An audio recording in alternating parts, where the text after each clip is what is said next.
Hi everyone, Peter here from Flow High Performance, and in this video we're going to be covering optimal maximum velocity mechanics and how we can use this to optimize our speed and our athletic performance.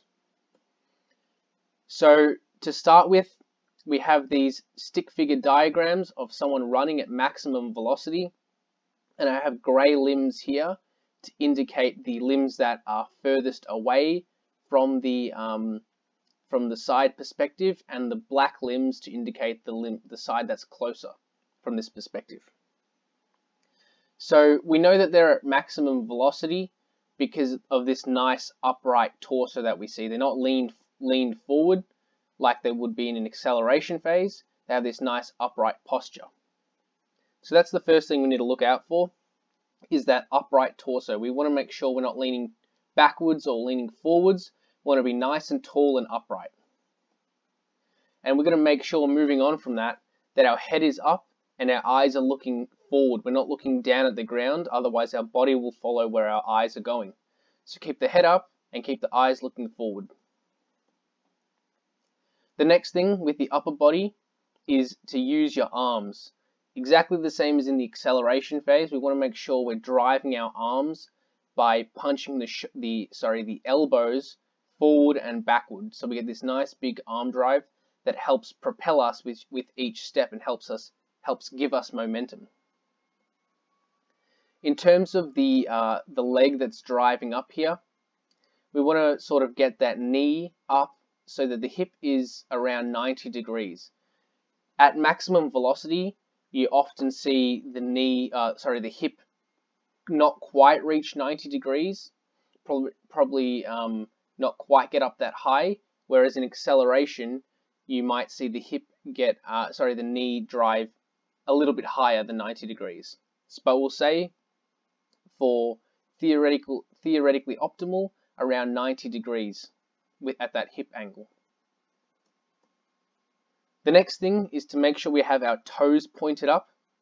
So if we have our ankle dorsiflexed in this position, so our toes are pointed up, our foot is not dropped down here, that creates a pre-stretch here in the Achilles tendon, so that when that foot comes down at around here and strikes the ground, we have that Achilles tendon is pre-stretched, which gives us a greater stretch reflex with each step, and therefore helps us produce more force into the ground and propel us forward.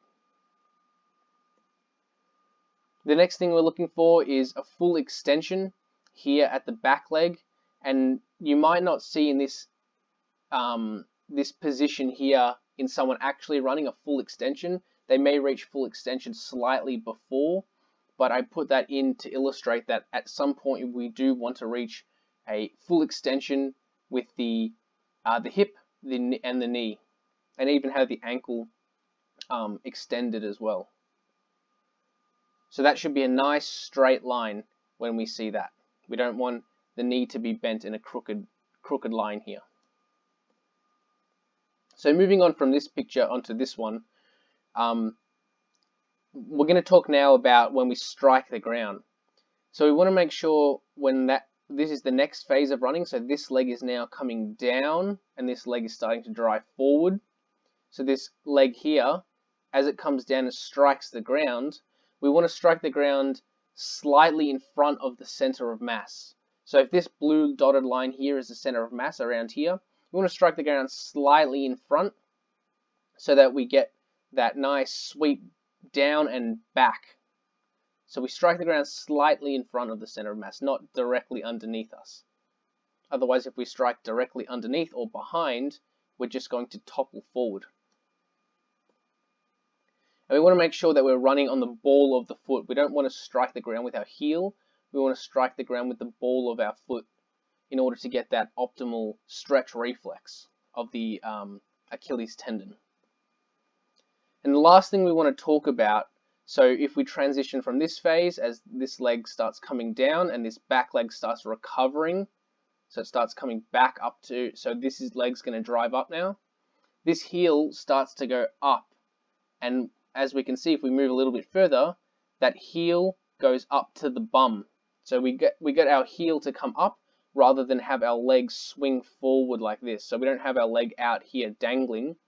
And the reason we want that, the reason we want the heel to come to the bum is because that reduces that moment arm length. So if we have that leg out here, that's just basically takes longer for us to swing that leg forward. So if we have it nice and tight up here to our bum, we can nice and easily and quickly cycle that leg through so that knee can drive up quicker, and we can basically have higher frequency, higher stride frequency. So that's it for this video, guys. Thanks for watching and hopefully got something out of it.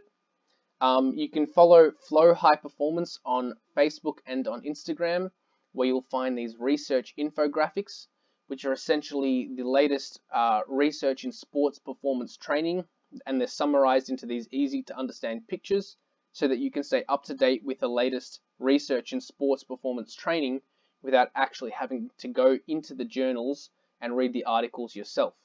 So if you're interested in learning more on this topic, then definitely check them out. And remember to subscribe to this YouTube channel for the latest informative videos and to stay up to date with what we've got going on. And you can check out some more videos on this channel by clicking these videos here. So thanks for watching, guys, and hopefully got something out of this presentation.